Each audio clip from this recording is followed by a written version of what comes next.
Shadow Gill 316. Just call me Shadow.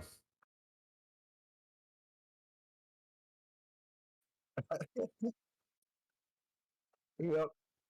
Yep. Yep. Yep.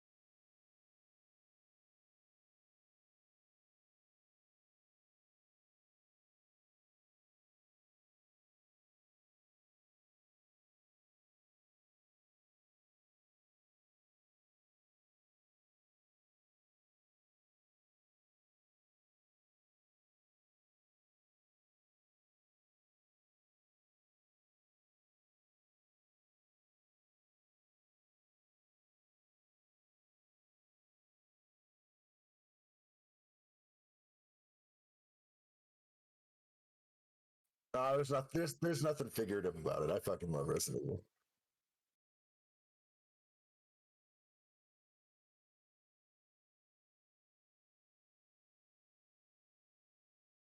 Yep. Uh, I have two. I had three, but I have two now for Resident Evil 5. Yeah.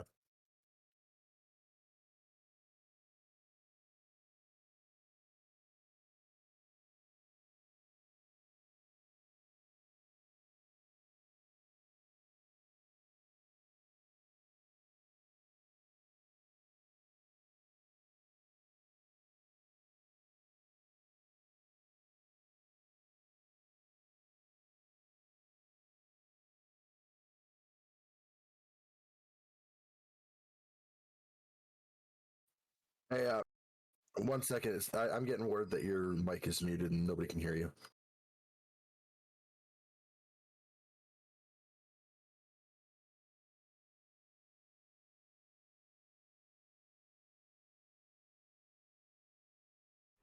So I did a thing, but I didn't copy and paste it. So I got a new mic. Hold on. 1 second, chat. She's fixing it. Yeah. There we go. Thanks, Maple, by the way, for giving me the heads up. I'm gonna go through a lot of screens, chat. 1 second.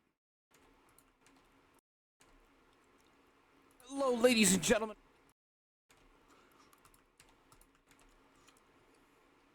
There you go. I had to copy and paste my new mic input to all of my screens. Anyway, yeah, sorry about that. Let me restart. We're gonna get into our first topic, which I've kind of avoided talking about this game because I know a few of my personal friends, who is not Shadow, who's going to want me to download and play it, which I'm not. Don't ask me to either, because I'm not gonna. No, neither am I. Like, don't get me wrong. I liked the original game, but it's over for me, dog. That's Overwatch 2 is getting a new support character. So, yeah, Overwatch 2 is going to be getting a new support character. Kiriko is the newest support character, arriving with the launch of Overwatch 2 PvP on October 4th. She wields a kunai, teleports through walls to allies, burst heals teammates with talismans, and can make nearby allies briefly invulnerable. Which so far that just kind of, I mean, aside from the through walls shit, that just kind of, the briefing invincibility, that just kind of sounds like Medic from TF2, to be honest. With her Protection Suzu move. Oh, and her ultimate summons a Fox Spirit who rushes ahead and buffs friendlies that follow behind. Kiriko will be free for all Overwatch 1 players, or you can earn her by reaching tier 55 on the Battle Pass's free track. I don't know why they said Overwatch 1 players. I'm assuming they're saying Overwatch 2. I don't know a whole lot about Overwatch, but if it's what I think it is, if that wasn't a typo, it's if you've played Overwatch 1, it's going to recognize that and just give you this character. Okay, yeah, that makes sense too. Of course, you'll instantly unlock the character alongside newcomers Sojourn and Junker Queen by purchasing the Premium Battle Pass. Not only is Kiriko the first support capable of keeping up with fast characters like Tracer and Genji, but the development team informed us her healing output should be similar to Moira and Mercy. So she sounds like a fast, strong healer. which is cool. The last I remember of like a healer being quick was what's her name? Anna, I think her name was. It was like Pharaoh's mother or whatever. Yeah, I have no idea. I've never played Overwatch. Yeah. Kiriko's abilities: protection, Suzu. Upon impact, allies in the area become briefly invulnerable and are cleansed of most negative effects. Kunai: thrown projectile that deals increased critical damage. Swift Step: teleport directly to an ally even through walls. Hold on a minute. I was chewing gum because I just got done eating, and I have to spit it out because I'm like fucking up my words and talking weirdly. Healing Ofuda: channel a burst of healing talismans that seek targeted allies. Kitsune Rush: summon a this is the alt. Summons a fox spirit that rushes forward, accelerating the movement, attack speed, and cooldowns of allies that follow in its path. And wall climb: jump at walls and climb up them. So Genji and whatever the dude with the bow's name was, I forget. You know, that kind of shit. Season 1 of Overwatch 2 releases free on October 4th for all platforms. So there you go. Yeah. Neither of us really know anything about Overwatch 2. He didn't even play the original Overwatch. I played the original Overwatch. The last time I remember was fucking that quadrupedal beetle lady robot was the new hero, and that's when I stopped playing. So this new character kind of reminds me of Wraith, but with healing powers. Wraith from oh, Apex. Apex, yeah. Yeah. It's a healing Wraith, yeah. And all that, yeah. So we're gonna move on to our second topic. I'm kind of going a little quickly through these topics because I know that we could probably talk about Resi for a bit. So our second topic. Did you like the Suidoken games? Well, here's some great news for you. Konami revealed Suidoken 1 and 2 HD Remaster, Gate Rune, and Dunan Unification Wars, a remaster of the first two classic Suidoken JRPGs, and the two will be released as a single package sometime next year on consoles and PC. More specifically, these two remasters will be packaged into the same collection, and this remastered duo is due out on PS4, Xbox One, Switch, and PC via Steam in 2023. The first Suidoken was released in 1995, and its sequel, Suidoken 2, was released in 1998. So there you go. If you liked the Suidoken games, I've never played them, never really even heard about them before this, but I am an impartial, I guess, news source for gaming on this podcast. Just reporting it. If there's something that seems like it might be popular, like for example, I'm not a huge Nintendo chick, I'm not a huge JRPG chick, but if you're into RPGs and you like Nintendo, you probably have played these at some point, especially if you're, you know, like our friend, no disrespect, you know, Mars, Luke. He seems like kind of a gaming boomer sometimes, so he might. Actually, just to give you a heads up, I think this was actually originally released on PlayStation, but now they're doing what, PS4, Xbox One, Switch, and PC. Yeah, they're doing all of them. They're doing 4, 1, Switch, and PC. Yeah. Gotcha. Which is weird because that's last gen consoles. It's not for PS5 or for XS. It's X or S. It's the last gen, which is kind of interesting. Yeah, I know.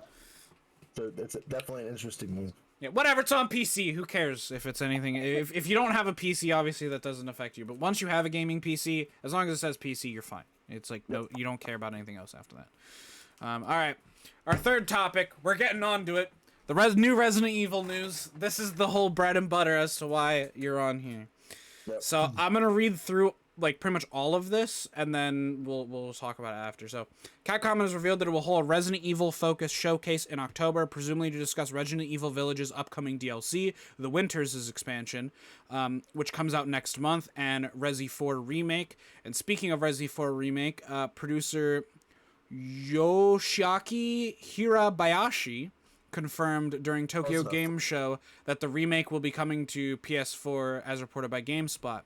When Resi 4 Remake was revealed during PlayStation State of Play back in June, Capcom said it was coming to PlayStation 5, Xbox X and S, and PC, with no mention of old-gen consoles like 4 or 1. Now the company has confirmed that the game will be available on PS4 when it launches on the 24th of next year. And there's no word if Resi Evil 4 Remake will come to Xbox One, though. Pause. I think that's kind of dumb if it doesn't, personally. According to I'm one of the Resident Evil ambassadors. I get some news prior to some other people. And according to like their official websites and stuff like that, they're not even advertising it for Xbox One. It just says PS5, PS4, Xbox X and S, and Steam at this moment. Which is kind of weird. It's literally on everything else. You'd think that maybe it's just like they're working on it, but it's like falling behind or something. I don't know. Or Microsoft's gonna make an announcement sometime soon about some things that are gonna happen to Xbox One, which is why they don't want to dip their toes in that pond yet. That's true too. Yeah, I don't know. It just seems weird that it's like, because it's even coming to Series X and S too. So it's like, why not one? Yeah. Like that just seems weird.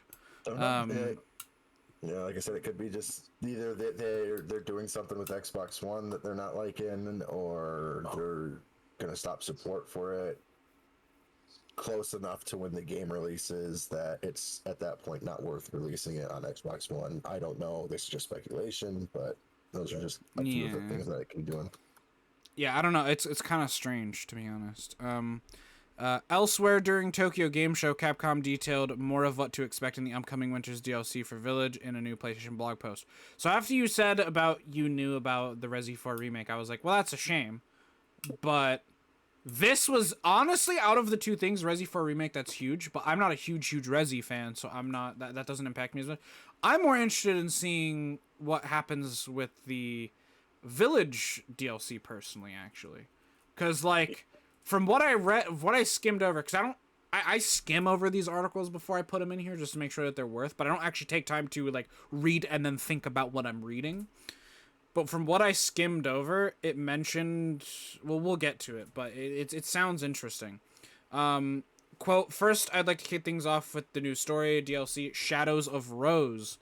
End quote, Capcom producer Tsuyoshi Kanata writes in the blog post, quote, Rose was just a baby when her father, Ethan Winters, saved her, putting his own life on the line in the process.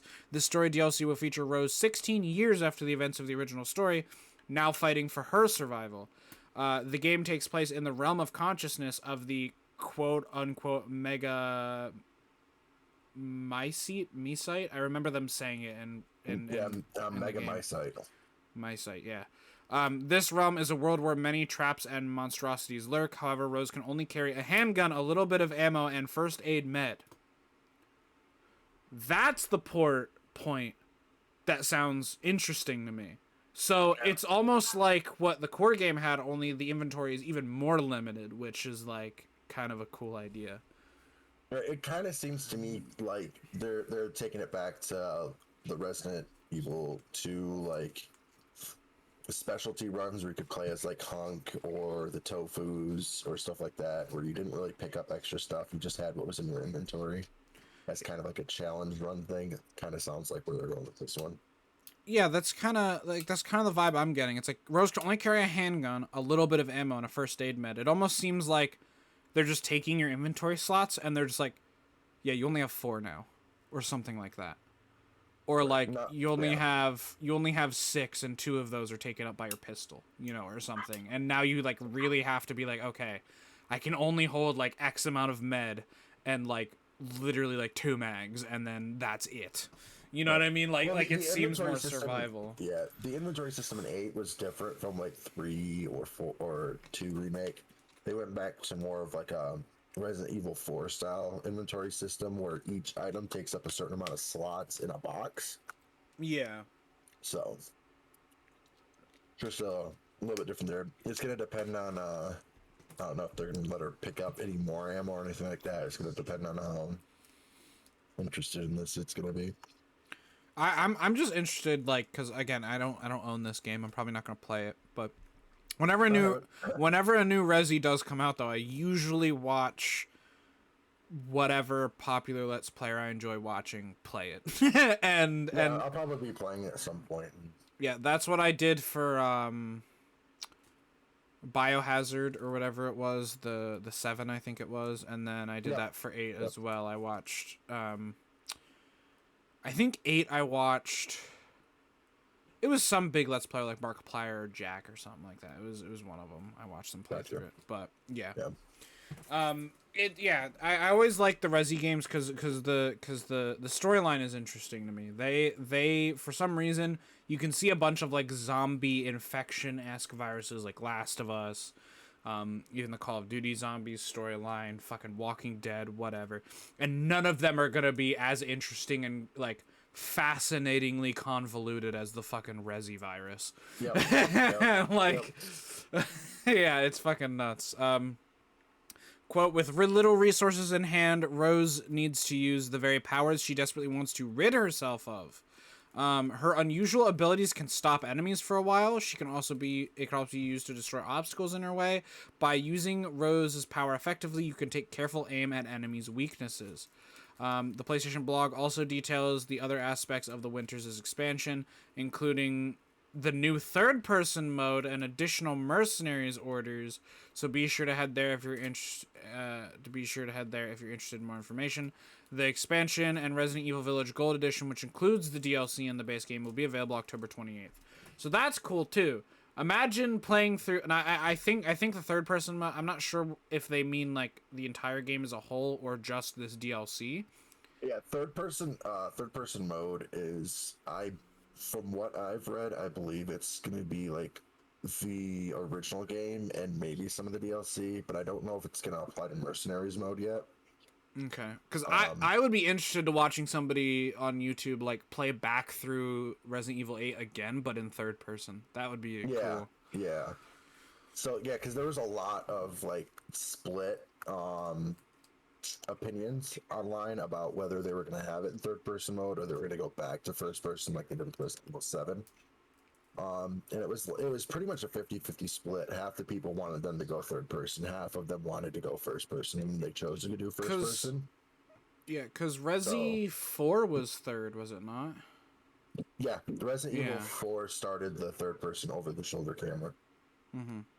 And then all of the ones before that, they were still third person, but they were more like either fixed angle or it was fixed cameras. So it just depended on where you were in the game as to where you would see your character standing. So it's like I think that's actually considered fourth person because third person is usually like an over the shoulder that follows you. Fourth person is a stationary camera. Yeah. I believe. I might be wrong. I don't know. I'll probably get checked on it somewhere. But I will say this. I hope that the third person mode that they're adding does well enough that I would like it if every Resident Evil from here on out after Village that follows like the Winters family or whatever, right? Mm-hmm. I hope that they make it so that you can choose. Like, just off launch. You can choose to either play through the game first or third, so then that way you can choose, you can have it. If you're one of the people who was like, yeah, I really like the change the first person for 7 and 8, then 9 you can be like, oh, I'll just play through it in first. Or you could do the inverse of that. If you really like this new third person mode, and you're like, holy fuck, this is way better. They should have had this from the start. Well, hopefully Resident Evil 9 will have it from the start. What I'm pretty curious about is if the third person mode is in the base game, the base story, because there's been a lot of like, we don't know what Ethan looks like, nobody's ever seen his face, you don't see him like in a mirror, anything like that. If they're gonna actually put that in the game, it's where you can spin the camera around and see what Ethan looks like. I would imagine that, because I feel like they might do one of two approaches. Either, one, they're just going to let you do it because they don't give a shit because his face has been leaked all over the internet because they actually put a face on the third person, the 3D model form or whatever, right? Right. Or they're going to make it so that the camera is just always behind the head. So even if you don't have a weapon equipped, when you look, Ethan looks with your camera movements at all times, so that way you never actually get that full frontal face shot, because that's what they've done so far, right? Is there's even been cutscenes in I think 8 where it actually does leave the first person perspective and you do see Ethan's head, but it's just shy of that angle where you actually see any facial features. It's always from like behind or slightly to the right or left from behind. You never get to see what he looks like. Yeah, so the idea is maybe for the third-person camera, they'll do that, and he just stays locked. His head movement stays locked to wherever the crosshair is, so you only get that behind the head shot all the time. Right, yeah. So yeah, and obviously to have those hard or like just barely camera angles, they did render a face for him. So he technically does have a face, and people have seen it because people have data mined it and posted it all over online. But from a narrative storytelling standpoint, you were never supposed to see it. So the idea is, are they just gonna say fuck it? The internet knows now, and they yeah, can completely change it if they wanted to. yeah, that too. Which they did at fucking Spider-Man, which oh my god, it fucking pissed me off. The original Spider-Man Insomniac actor was so good, and then they changed it to like some like Andrew Garfield like pretty boy, and it's like that's not Peter Parker. I'm sorry, that's just not. I'm not saying that the other guy is advertly like ugly or something. I'm just saying he's the fucking It's nerdy not kid. Spider-Man, yeah. He's the fucking nerdy kid. He doesn't need to be like the most handsome fucking dude. Like, you know, he Right, well, doesn't I mean, need this like, baby face. Even in like the like not the original Spider-Man cartoon, but the one that came out in like the '90s, he was like this kind of. He was supposed to be nerdy, but for me, he was like too buff to be nerdy. If you know what I mean. I think the '90s cartoon and like our artistic rendition of Peter was good. I feel like it actually kind of captured the like, cause like, here's the thing about Spider-Man, right? Peter is meant to be a hottie, but because of the body yada yada. Because But when that's he gets also bitten by after, the like, he spider, gets he bitten, yeah. becomes like, you know, this buff dude. He's like supposed to be kind of buff, because you know he's a fucking superhero. But like his face and like he's supposed to be this nerdy kid, right? And the '90s comic or the '90s cartoon, I feel like he was still a little bit too on the handsome side because he did have a pretty fucking chiseled jaw, but I think it was all right. That was cartoons in the '90s. The only Spider-Man I ever like complained at for being too handsome was I think Andrew Garfield's. I feel like he's an amazing actor, don't get me wrong, I'm not discrediting anything he's done. He is literally the best Spider-Man at playing Spider-Man.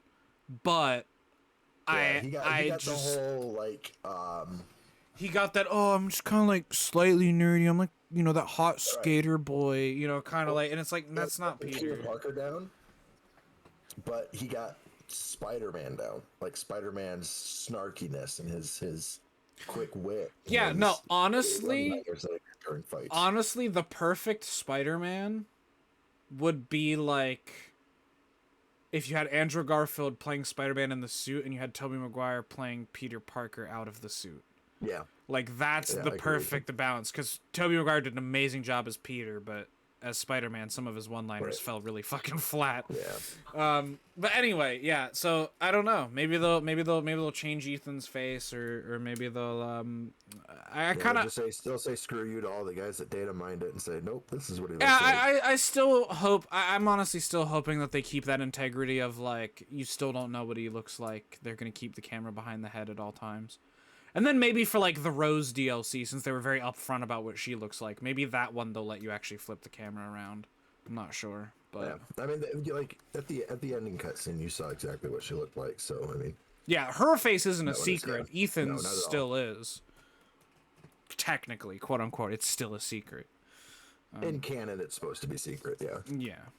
And, you know, there's people who are going to ruin everything, but I have mad respect for any developer or any movie person or anything that shit like that gets spoiled, but they keep their integrity and they keep it like a quote-unquote secret. Because, yeah, it's not a secret anymore. We know what the actor who played him looks like, and, you know, we know now. But that doesn't mean narratively you break that illusion. Right. Yeah. I think it'd be a great idea just to, like you said, keep that camera angle hidden. But yeah, no, it's gonna be interesting what they do for Resi 9. I hope that this third person mode goes great, and I hope that they keep it for the next Resident Evil, and it's like a launch standard from now on. Yeah, I think it'd be a great idea. It'll placate both sides of the aisle on that one. And I'm also glad that the Mega Mycete or Mega Mic, yeah, the Mega Mycete Close is. enough. I feel like that's a good one, but I feel like the Mega Mycete is fine. But back when it was first kind of like introduced or hinted at in 7, I'm not gonna lie, I got mad midichlorian vibes, and I was like, oh no. Yeah, no, it's so the Megamycete is it's kind of taken a page from 4, where it was like an old like parasite kind of thing that was buried underground that somebody came up and got. Then they developed Eevee using Megamycete. and then that's kind of where like all of her abilities and shit came from. Yeah. So I wanted to ask you this because you seem you're essentially a fucking lore expert at this point. Maybe not an expert, I but wouldn't go that far, but you're pretty I know fucking a lot about knowledgeable. I know a little about a lot. So I'm gonna treat you like some of my friends treat me when it comes to the COD campaign lore or Halo lore or like Bleach lore. Okay, where I'm not a walking encyclopedia, but I know a lot about it. right.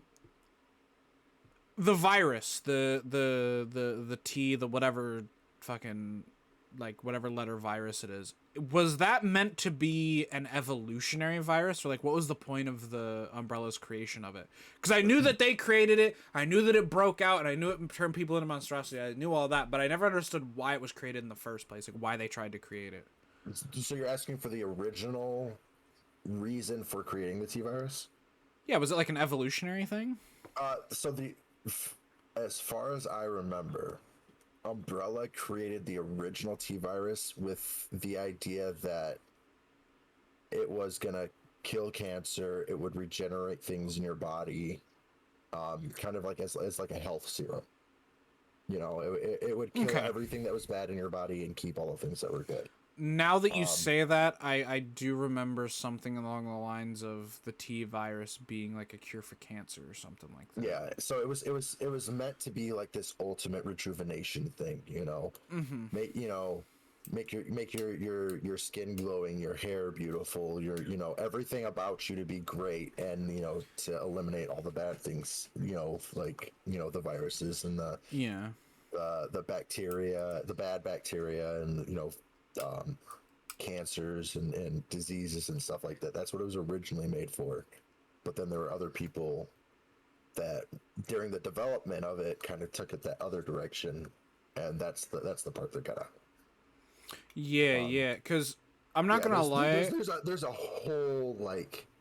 Yeah. I could go on for hours and hours and hours about like the origination of the T virus and where it came from and how it started, and the G virus and the T Veronica virus. There's a bunch of different viruses in Resident Yeah, Evil. that was something else that I to knew try was to- like I just call it generally the T virus because I think that was the original one, but I know that there's T, there's TV, there's G, there's I don't know, is there an F? Is there a fucking I think there was like a 0 at one point virus. I don't know, man. There's like a bunch of different like letters and numbers of the virus that have mutated and been different versions and stuff throughout Resident Evil. So, yeah, I sometimes get Resident Evil's virus on like this is an honest mistake, by the way. Like because they both kind of do very similar things in their own respective lores. There are times where I genuinely get the Resident Evil T virus confused with the Fallout FEV, like the forced evolutionary virus. Because I always forget like their origins, right? Because sometimes I'll be playing Fallout, and I know that it wasn't Umbrella, because I know that Umbrella is like a Resident Evil thing. But I'll be playing Fallout, and I'll be like, "Oh yeah, FEV. That was created in a lab to be like a cure for cancer." And then I'm like, "Wait, no, that's the T virus." And then I'm just like, and then like for example, earlier I was like, "Wait, wasn't the T virus an evolutionary thing?" No, that was Fallout's FEV. So it's like I don't know. They like it's just like me with anime with fucking My Hero and One Punch Man. Like they're not similar at all, but their universes are kind of similar in that they're both people who go to hero schools to get classified licenses to become heroes, and sometimes I get the details confused. Like the one time I was explaining to somebody about My Hero, and I was like, "Oh yeah, and they have these different types of heroes. So there's like S classes, which are the best, and there's A classes and B classes, and it keeps going." And then I'm like, "Wait, no, that's One Punch. Fuck, like Yep. I get little details like that confused a lot, but yeah. There's so as far as like T viruses, there's I think 8 different variants of the T virus. Jeez Louise. So like there's the original T virus, there's T Veronica, there's a unique to T Alexa virus, the NE-T virus, the T Cameron virus, which was created to be like the vaccine. Okay. And then there's TJCC203, I think it is, the T Abyss and T Phobos virus. Okay. So yeah, there's quite a few Okay. different variants of the T virus. All right. I think this will be my last question about this. Okay. Yep. How did we get from T virus to black mold? That they have nothing to do with each other, as far as I'm aware. Really?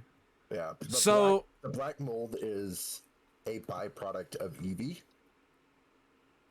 okay, was and- Eevee given like a form of the virus or no? Because I do remember in, was it 7 or 8, Ethan had to get I think it was 7. Yeah, yeah, it was 7. He had to get a syringe to inject. Yeah, that was yeah. the I don't remember right off the top of my head what was in that syringe, but that syringe basically what it did is it broke down Eevee's cells to kill her. That's what that was for. It was the And I remember that was called something virus, I think. But it was like it was a nicer name. It wasn't like, you know, blah virus. It doesn't have a sinister name. I remember it had like, it was something like the something serum or something virus, and it was like, it was a serum. But like I said, yeah. Now that I'm thinking about it, the Megamycite is its own thing. It's something completely new that the developers of Resident Evil and the storyboard writers and whatnot came up with. It has nothing to do with the T virus or any of the actual viruses that come from this. It was an ancient organism. And what it could do is infect and mentally link with organisms in both dead and living people. okay. So it's something completely different. That does kind of explain why. Spoiler alert for Resi 8 if you haven't like watched it or played it yet. That's why I think in 8 I remember there was a. I think that's why I distinctly remember Chris. See, it's weird referring to the actual Chris Redfield from the games because you in my mind are also Chris Redfield from GTA RP. Yeah. But that's why I think Chris, because you remember, you know, when you actually play as Chris when he comes to the village.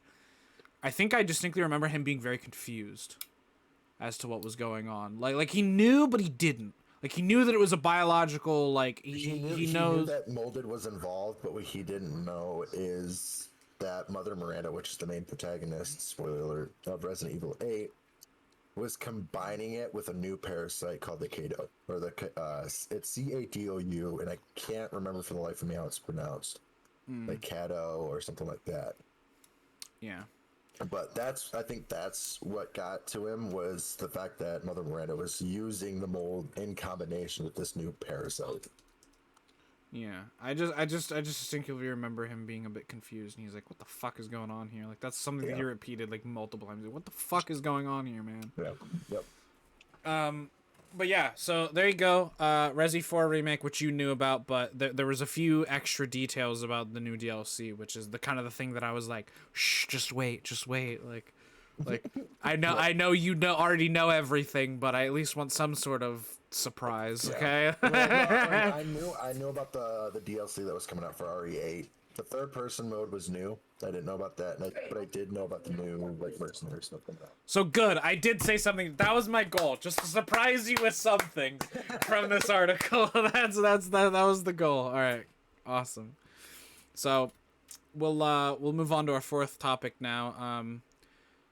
So this art style is kind of nuts. So I have a picture here, and I'm streaming to you so you can see it. Let me pull it up for chat and the stream and the podcast. So that is a person walking through a hallway with another person in front of them. Yeah, I can see that, but like, that's a lot of red. Yeah, this fucking game looks nuts. I'm trying to get there you go. So I know the picture's a little small for you guys on Twitch and on the podcast, but you can pause and like try to look closer, whatever. Or you can just go to the fucking Game Informer article yourself and look at it. Or you could Google the name of the game or whatever. So this is kind of like a broad idea of what this is like a gameplay screenshot that was taken. Not in gameplay, but it was like, an in-engine render screenshot, whatever, taken of the art style of the fucking game from the trailer, which is really, I think it looks really cool. And so, it's called Saturnalia, and it is an upcoming survival horror game with an extremely unique art style announced last month. Now we know we can play it because Saturnalia has captured an October. We know when we can play it because it is coming out on October 27th. That's when it will have PlayStation 5, Xbox Series X and S, PlayStation 4, Xbox One, Switch, and PC, so all platforms. It is developed by an Italy-based studio named Santa Ragione, the team behind games like Photonica, Mirror Moon EP, and Wheels of Aurelia, I think is what that says.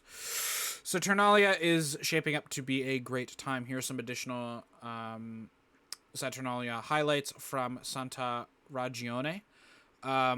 You seek clues in a maze-like village with no markers or compass to guide your steps. So it seems like it's very choose your own adventure. You just kind of like, you just find shit out as you go. You just find shit and you keep exploring. You explore an ever-changing town of Gravois using matches to keep the dark at bay. Flight and stealth are your only options, as you cannot fight the creature that hunts you. Immerse yourself in the stop-motion animation and vibrant expressionist art style of the game for an eerily beautiful atmosphere that is enthralling as it is chilling. And control your fate through non-linear progression and a dynamic, adaptive narrative with unique endgames dependent on player choices. Saturnalia hits all platforms on October 27th. And it's going to be on PC via Epic Games Store, not Steam, sadly. But, I don't know. It looks kind of cool, to be honest. Survival horror is definitely a genre that I think is very popular, and I think this game could do well, especially since it's supposed to be, it says here, stop-motion animation has a very vibrant art style. So the idea is, like, I don't know. I feel like this is very easily a game that I could see Jacksepticeye or fucking Markiplier picking up, and I'm going to watch them play it when it comes out, is essentially my point.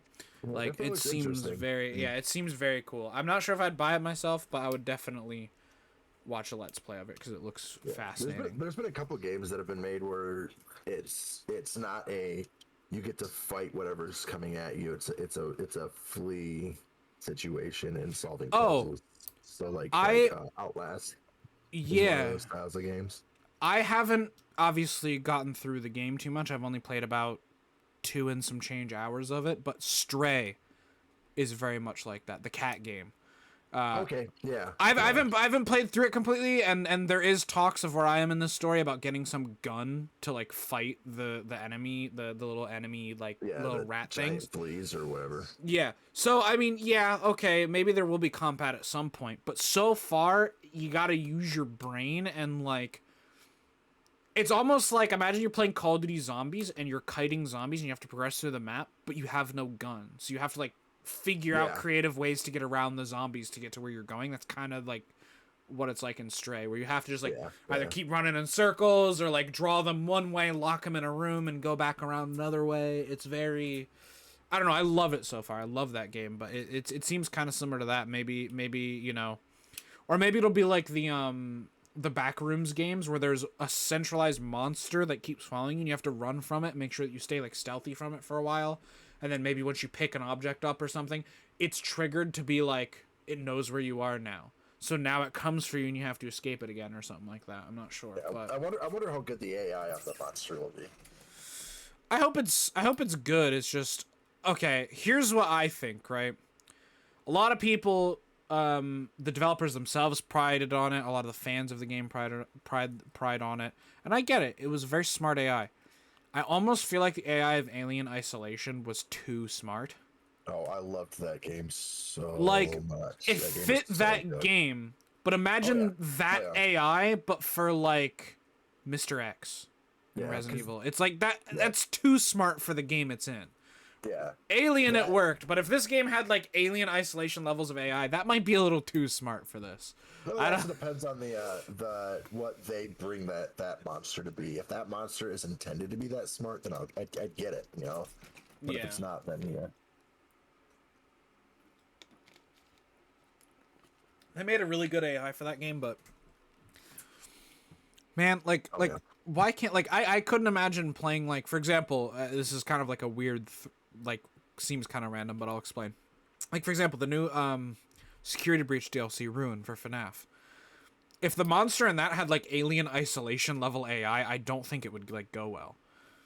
No. Because at the end of the day, yes, FNAF is a horror game. Yes, a lot of adults play it, but even the haters of FNAF have the point of it is kind of a children's horror game.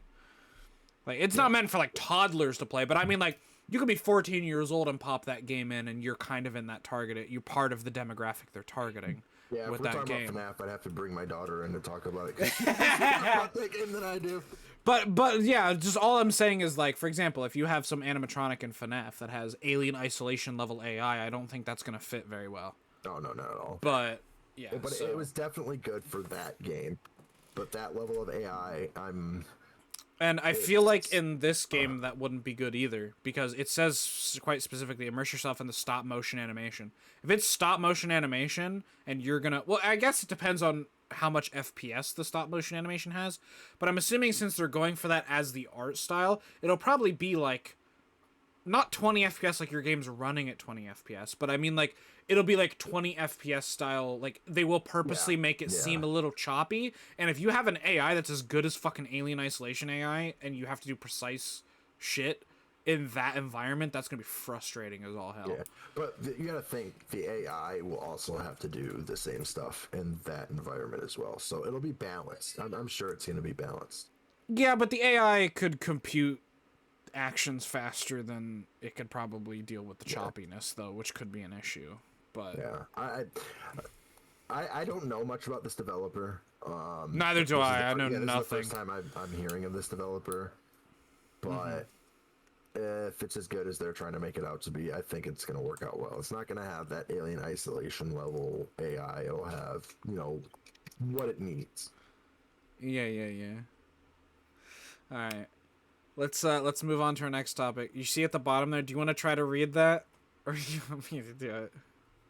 Was that Glarby, Schlomuk, Lupin, Kurgi, Shorman? Globby Schlormagloopin, Kurgi Shorman. Yeah, it's meant to sound like Simlish because we're talking about The Sims. Gotcha. Yep, sure. Glarby Schlumagorpin, Kurgi Shorman. Yeah. Yeah, we should have Lim do that. Publisher EA and developer Maxis are making The Sims 4 free to play starting next month. There you go. The Sims 4 is finally becoming free to play, so you can get all of the drug abuse, killing, and sex mods for The Sims free to play now. You don't have to spend money on the game. No, well, Lim would say it's not sex, it's woohoo. Nah, fuck you. But yeah, no. Is it just me, or do I feel like Sims should have always been like that, especially with how their DLCs work?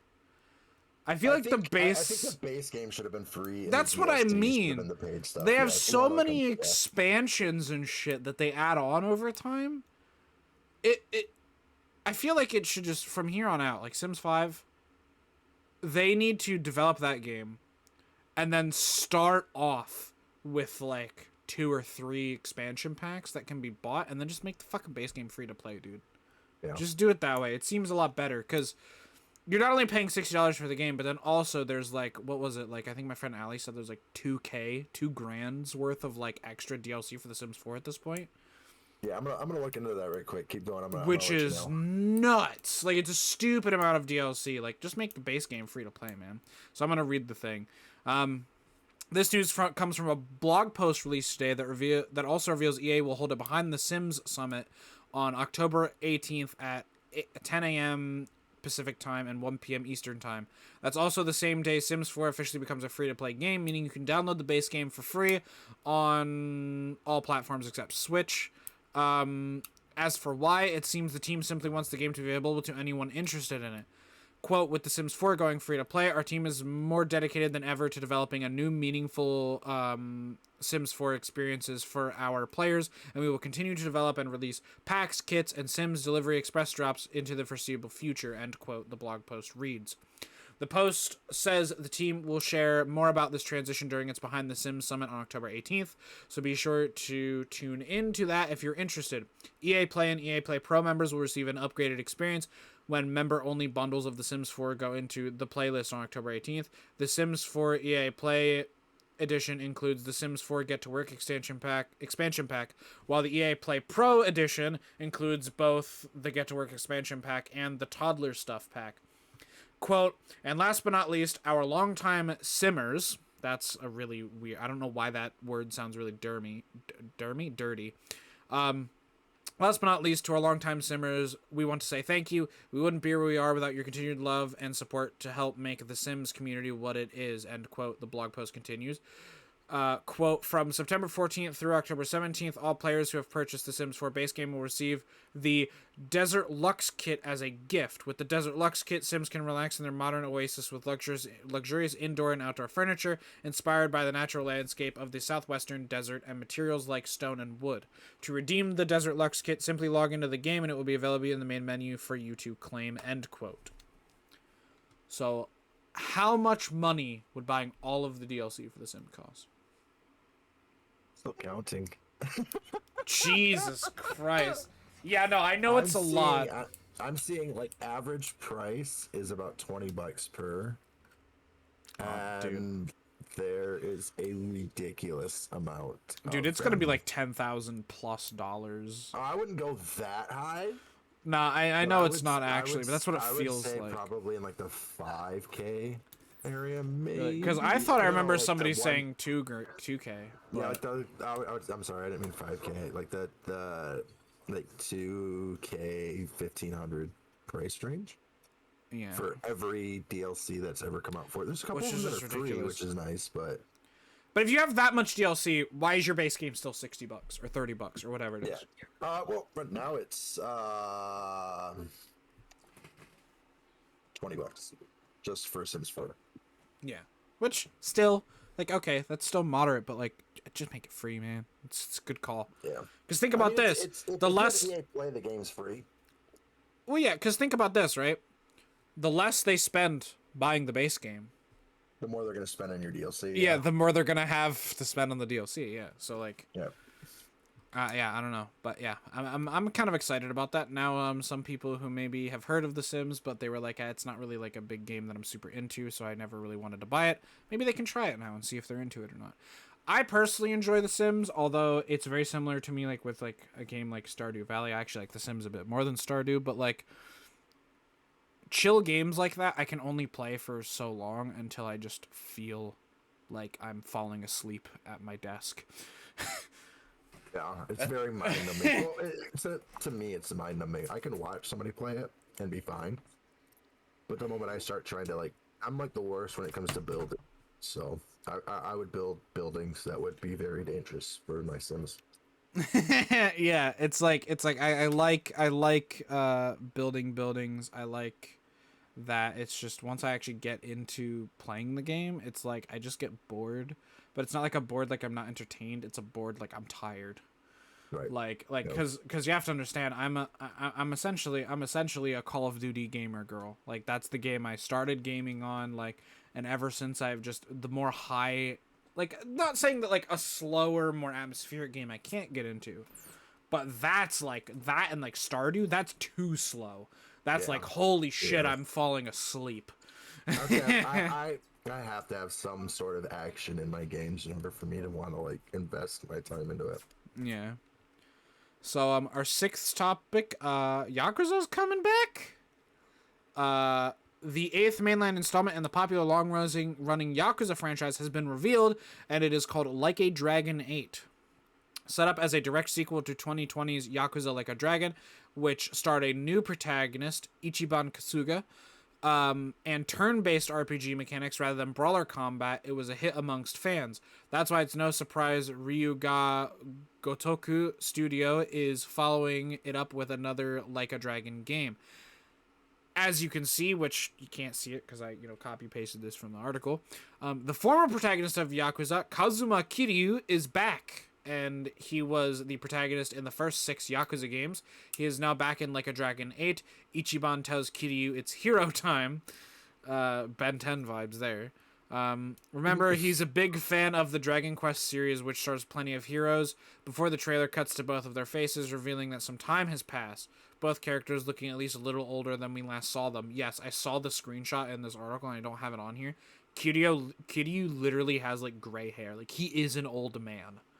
Like, it's crazy to see, like, for example, my friend Teddy Warhawk, he played through Yakuza 0, and seeing Kiryu, like, looking like he's in like his mid to late 20s, just kicking people's asses left, right, and center. And now seeing him as like a gray, almost white-haired fucking old man looking like Ezio from Assassin's Creed Embers animation head ass, like it's nuts. Yeah, Like a Dragon 8 is due to be out on all platforms except Switch sometime in 2024. So It also doesn't say Xbox One in there either. yeah, what the fuck, man? There's another game that's not coming out to Xbox One. Why is Xbox One getting like? I'm not mad. I'm just like We're getting some confused. shade, man. Why We're are they some getting shit on? What was so fundamentally wrong with the Xbox One that all these game studios like, yeah, There's fuck nothing that wrong with the port. system itself. I just, like I said, there might be something coming up pretty soon. That, Yeah, I don't know.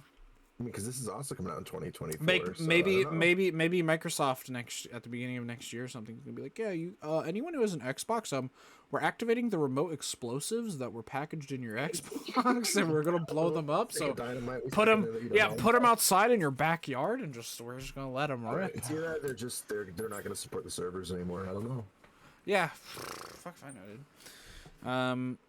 I have to look up to see how many Xbox Ones they sold, since it came out, to kind of see if they've gotten to that replacement rate of the Xbox or the Xbox Series XS.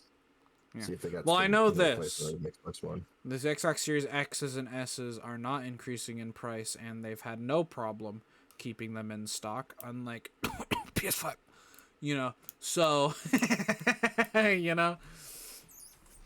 Yeah, I've like since Xbox came out, I've kind of been a Microsoft guy. I've kind of shied away from PlayStation. I haven't had a PlayStation since PS2. I've had a PS2, but when the PS3 and 360 came out, I was an Xbox chick, and I've always been an Xbox chick right up until 4 and 1 came out. And one of my friends convinced me to get a PS4.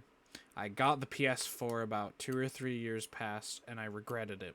And the only reason why I never traded in my PS4 for an Xbox One was because the PS4 had a built-in capture card, and I could edit with Share Factory, thus allowing me to start my YouTube career. So, if the PS4 never had Share Factory, I would have traded it in and gotten an Xbox way sooner. And I would not have my PS4 because I didn't like it as much as I liked the Xbox One. Because I got a PS4. I loved the PS4. And then my friend Derek, I started hanging out with him, and he had an Xbox One. And I was like, holy shit, this is way better. Like, I liked the controller more. I liked the way their dashboard looked more.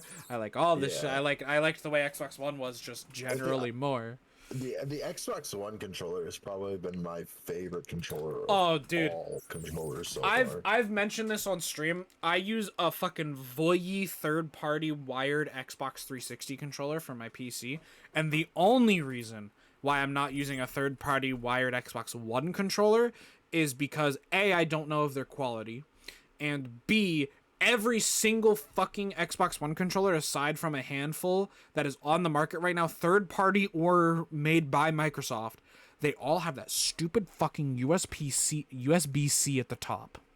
They're not hardwired. So I'll be playing a fucking game on my PC, and all of a sudden I just stop moving or stop doing something in the game, and I look down and I realize that the USB-C at the top of my controller just wiggled a little bit, and now it's disconnected. And I'm just like, I fucking hate that shit. Like that's why I bought this one, because I know you can't see it, but this is why I bought this one, because it's like the wire goes into the top of the controller, and I know that coming from that wire are individual wires that are soldered to the fucking internal board of the controller. Like, that is not coming off. That is not wiggling and becoming disconnected. All right. Like, I'm looking this up. I'm not getting any numbers right out the gate of Xbox One sales versus Xbox Series X sales. mm-hmm. But the last number I saw for Xbox Series XS was 12 million sold. Yeah, well. The point is that I've said this whenever I talk about the console wars. There really is no console war. There's never been console wars. Microsoft is such a bigger tech giant than Sony ever would dream of becoming, that Microsoft can afford for a couple Xboxes for a few years not to make money, and they wouldn't care. because they have their hands in so many other cookie jars. Sony needs the PlayStation to turn a profit. So it's like there's no it's not a thing. But yeah. I mean, maybe back in like Nintendo, Sega days there was wars, but Like back when, like, maybe for back on example, the PS2, original you know. Xbox dropped. Yeah, Yeah. Microsoft needed that to turn a profit. When the 360 launched, yeah, Microsoft needed it to turn a profit. When the Xbox One launched, do you really think they needed the Xbox One to turn a profit that badly? Not Nah. really. I still got my original Xbox. Yeah, when the Xbox X and S came out, do you think they needed to turn a profit on it? Not really. Yeah, maybe a small amount, but they're gonna. Yeah, like it's they have so much other shit. They're already making so much money with like Windows. As far as I'm aware right now, I think Xbox is outselling PlayStation at the moment. Yeah. Just because they're not having like supply issues or anything like that. Yeah, and yeah, the supply issues as well. Like Sony had to increase the price of the PS5, which is like really gonna hurt sales because people are gonna be like, I've been wanting this for so long and it's never been available, and now you're charging me more for it. Fuck you. I'm gonna go get an Xbox. You know, like, But yeah, moving on to our 7th topic here. There's a Golden Return coming.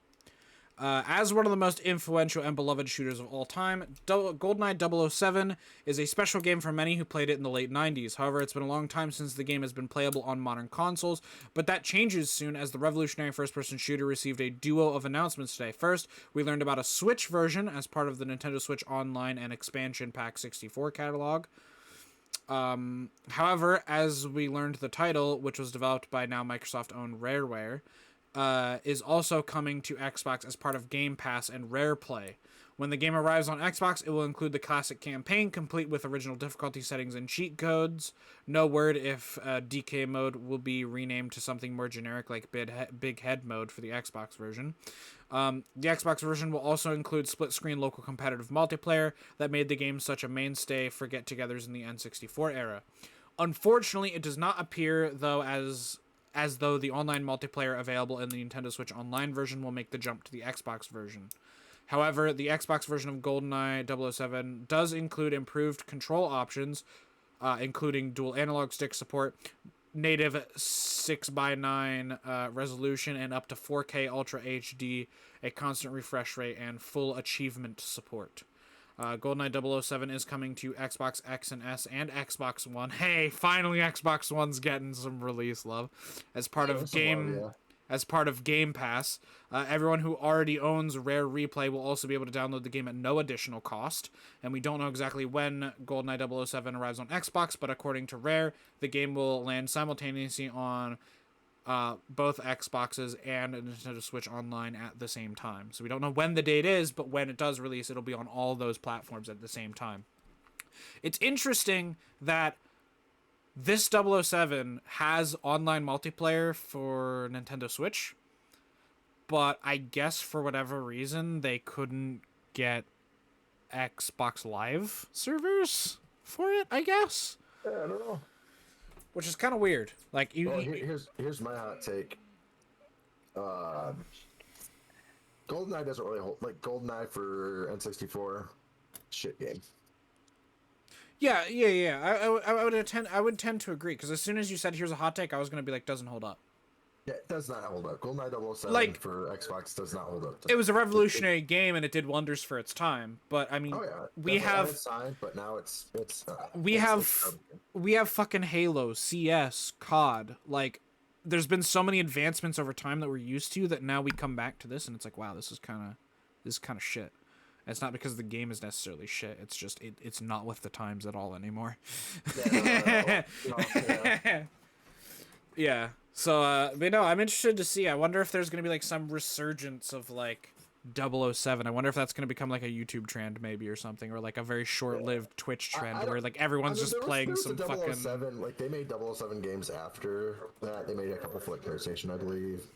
Yeah. For PS2. But, I mean, this is GoldenEye, though. It's a little different. It's got, like, a big... Yeah, I think the nostalgia for people... you know, make it... the nostalgia makes it more than what it really was at the time. Yeah, well, yeah, that's my point. Is like, I wonder if Twitch or like YouTube is gonna have like this trend where like, cause you know how like Twitch streamers and YouTubers, they go through like different phases. Like if you remember a few years ago, there was the chess phase, and then there was the Rust phase, right? I wonder if we're gonna enter like a short-lived like GoldenEye 007 phase where everyone just hops on GoldenEye on their Switch and fucking everyone just hops on their Switch on GoldenEye, or they buy a Switch to play original GoldenEye and they just fight their friends on stream. That'd be funny. Yeah. Well, here's another hot take. Nintendo's online is garbage. I wouldn't have any experience with that. It's peer to peer. It's bad. Yeah, it's really it doesn't bad. sound the greatest. It's really bad. I from what I've seen and what I've heard in the reviews I've heard about it, it's really bad. Peer to peer is really bad. Yeah, oofy. Now, if you got somebody, if you're playing with a friend who's playing on Wi-Fi, you might as well not play with that friend. I remember for a while back around when I first met him, Maple played games on Wi-Fi, and I remember I was like, brother, you just get a fucking, because he would always say like, I don't know why my connection's so bad. I'm like, well, what do you mean? And he's like, my router's in my room, and I'm like, okay. Then why is your connection? He's like, I don't know, my Wi-Fi box is like right there. I'm just like, you're on Wi-Fi, that's why. I'm like, just get an Ethernet cable, bro. Like, come on. Here's another thing. I play on Wi-Fi. See, no, I could never. I could never. The thing is I have to, because, you know, I have little hands in my house. If they get a hold of certain cords and start yanking shit out of walls, then we have issues. True. Yeah, that's true. But I have no problems with my connections. Yeah. All right, I have, I think, 3 real life topics, and we're already at over an hour now. So we're gonna bang through these, baby. That's the end of the gaming topics. Now on to the 3 real life topics. I haven't said this in a few episodes, so I'll say this again.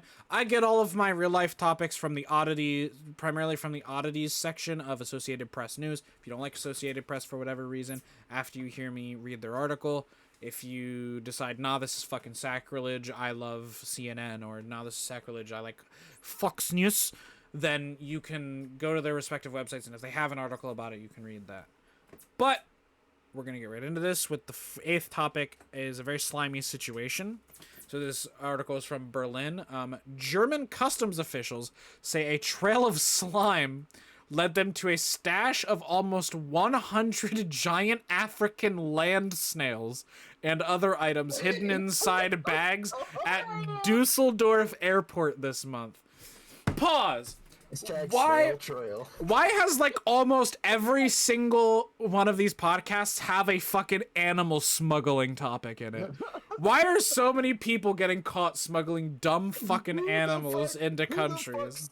Smuggle snails. First it was smuggling reptiles, then it was a reptiles being lost in the mail, and now it's smuggling snails. I was about to say snuggling smails. But yeah, it's dumb.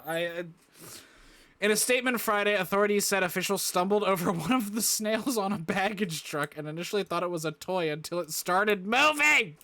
By following the trail left by the 20-centimeter or 8-inch tall snail, they found a bag with a hole, with another snail already peeping out of it, possibly preparing a dash of freedom or a fucking crawl of freedom. I can't imagine they move very fast. Is what's the word? Overshooting it or whatever.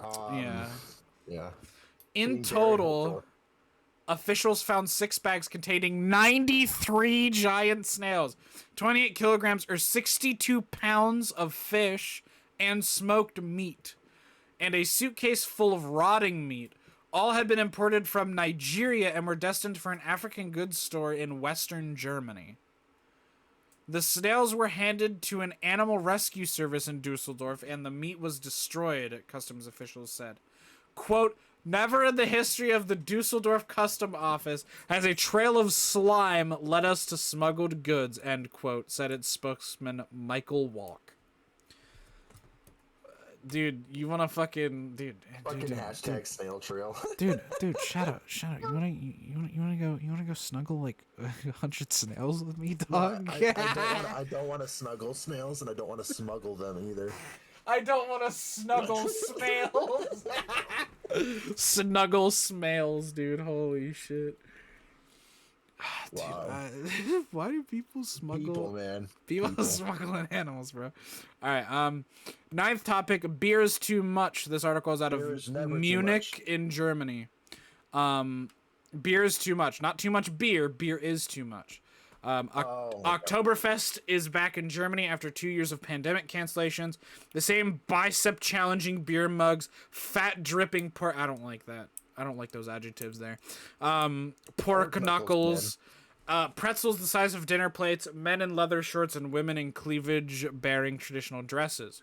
Hell yeah. But while brewers are more than glad to see the return of the Bavarian capital's sudsy tourist centerpiece, both they and visitors are under pressure from inflation in a way that could scarcely be imagined the last time it was held in 2019. For one thing, the 1 liter or 2 pint mug of beer will cost between $12.60 and €13.80 euros, or $12.84 and $14.07 this year, which is an increase of about 15% compared to 2019, according to the official Oktoberfest homepage. The event opens at noon Saturday when Munich's mayor taps the first keg and announces Ozaptfest. Try it again. Come on. Ozoft is, or it's tapped in Bavarian dialect. For Germany's brewers, rising costs go much deeper than simply the price of a round at the festival's long wooden benches. They are facing higher prices all along their chain of production, from raw ingredients like barley and hops to finishing touches such as beer caps and packing material. It's a mirror of the inflation running across the economy. Sky-high natural gas prices caused by the war in Ukraine are boosting what businesses and consumers have to pay for energy, while recovering demand from the pandemic is making parts and raw materials hard to come by. So there you go.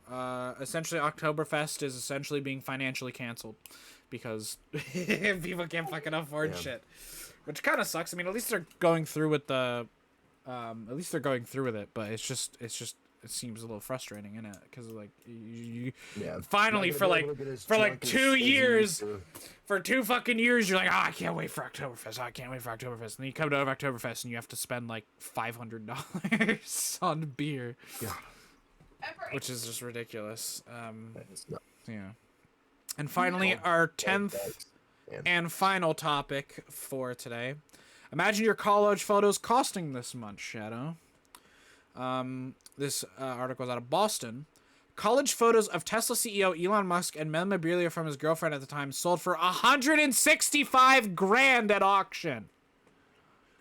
A Boston auction house said Thursday. Boston-based RR Auction said it was a collection of never-before-seen photos and memorabilia from Musk's college girlfriend, Jennifer Gwynn.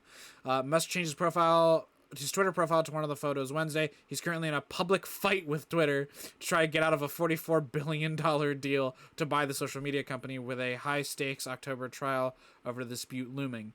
Gwynn told the Boston Globe she read about an auction of test papers that Musk graded and realized she had far more personal items she could sell, including candid photos, a birthday card from him, and a necklace he gave her. Musk and Gwynn dated from 94 to 95 when they were both at the University of Pennsylvania. They split when Musk graduated, moved to California, and said he couldn't talk on the phone because it seemed like a waste of time to him, Gwynn said. Quote, we broke up. Yeah, savage. Wow. Okay, my mom and I were talking about Elon one time, and I told her, this man is like the definition of a Sigma. Like, it's to the point where he doesn't even care about women as much as his work. Like, this man lives for his fucking work. It's respectable, horrible, but it's respectable. Very much the epitome of workaholic. Yeah. Quote, we broke up just before he started conquering the world, end quote, Gwynn said. The gold necklace with a small green emerald that Musk gave to Gwynn in late 1994 as a birthday present sold for $51K. A photo of Musk and Gwynn posing with 4 other resident advisors before a school formal in '95 sold for $42,000. the auction house said. The birthday card Musk signed Gwyn, calling her Boo Boo, sold for nearly 17 grand. The 18 candid photos were sold individually. Some show Musk in North Providence, Rhode Island, where Gwyn is from. She now lives in South Carolina and told the Globe she plans to use some of the proceeds for her stepson's college education. She and Musk have not kept in touch. So, wow. For some? What the fuck is he going to college for? Yeah, I don't know, but $165,000 worth of stuff she sold, and that's only going to cover some of his college? not only that, but it's just photos and like a couple of necklaces or something. It's a photo, a birthday. It's photos, a birthday card, and a fucking necklace. And just because worth it going that much, but yeah, just because it's got just because it was once his, 165 grand for all that. That's outrageous, dude. That man is worth more. Too much. Like Yeah. that man is worth more than like fucking what probably most military in-country military bases Yeah, like he- Lejeune yeah. cost to run. He Like could fund like a bunch of like, not like a bunch of countries at one time, but like individual countries, a bunch of them. He could fund their military with how much he makes, and Yeah. then like upgrade them. yeah, I'm kind of like I'm just sitting here thinking like when I was talking to my mom, I told her I'm like it's crazy what like I'm not somebody who figuratively like praises Elon Musk to the point where I'm like figuratively sucking his dick, but like the man is very important.